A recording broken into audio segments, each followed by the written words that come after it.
ঢাকার আশেপাশেই যদি হিজলগাছার টাঙ্গুয়ার হাওরের ফিল পাওয়া যায় তাহলে সিলেট সুনামগঞ্জ যাওয়ার কি দরকার।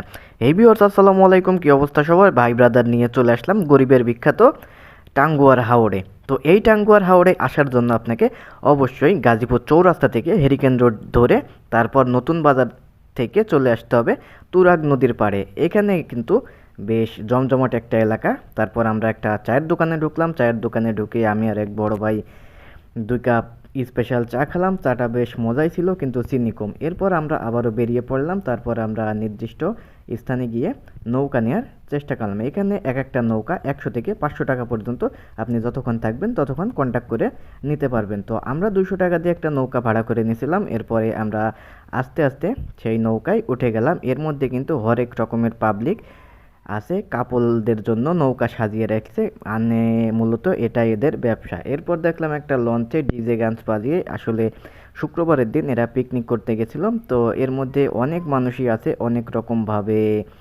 এই জায়গাটাকে উপভোগ করে। তো মূল উপভোগের জায়গাটা হচ্ছে একদম মাঝ নদীতে। আস্তে আস্তে আমরা চলে গেলাম সেই মাঝ নদীতে যাওয়ার পর যে কি সুন্দর বাতাস আর কি সুন্দর ফিল, সেটা আপনারা না আসলে উপভোগ করতে পারবেন না। তো এখানে বড় বড় কিছু হিজল গাছও আছে। তো এখানে নেমে নির্দ্বিধায় গোসল করতে পারবেন যদি আপনি সাঁতার জানেন। আমরা যেহেতু সাঁতার জানি না কেউ, তাই আর আমরা নামিনি। তো অবশ্যই ভালো থাকবেন সবাই।